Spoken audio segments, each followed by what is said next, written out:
অভিনেতা ক্রুশাল আহুজা, যিনি কি করে বলবো তোমায় ধারাবাহিকের মাধ্যমে বাংলা ধারাবাহিকের খুবই জনপ্রিয় একজন নায়ক হয়ে উঠেছিলেন।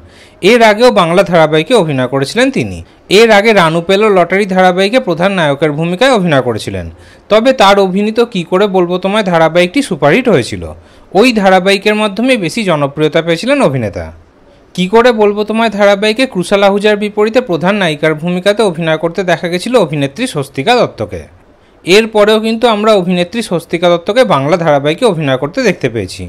তবে অভিনেতা ক্রুশাল আহুজা কিন্তু আর বাংলা ধারাবাহিকে অভিনয় করেননি। এরপর একের পর এক অভিনেতাকে আমরা হিন্দি ধারাবাহিকে প্রধান নায়কের ভূমিকাতে অভিনয় করতে দেখতে পেয়েছি। সম্প্রতি আমরা লীনা গঙ্গোপাধ্যায় স্টার প্লাসের হিন্দি ধারাবাহিক ঝানাকে ক্রুশাল আহুজাকে প্রধান নায়কের ভূমিকাতে অভিনয় করতে দেখতে পেয়েছি। তবে ওই ধারাবাহিকেও কিন্তু তাকে আর অভিনয় করতে দেখা যাচ্ছে না। ঝানাক ধারাবাহিকে নতুন প্রজন্মের গল্প শুরু হয়েছে, নতুন অনেক জনপ্রিয় তারকারা এসছেন। ওই ধারাবাহিকে ক্রুশাল আহুজার কাজ শেষ হয়েছে।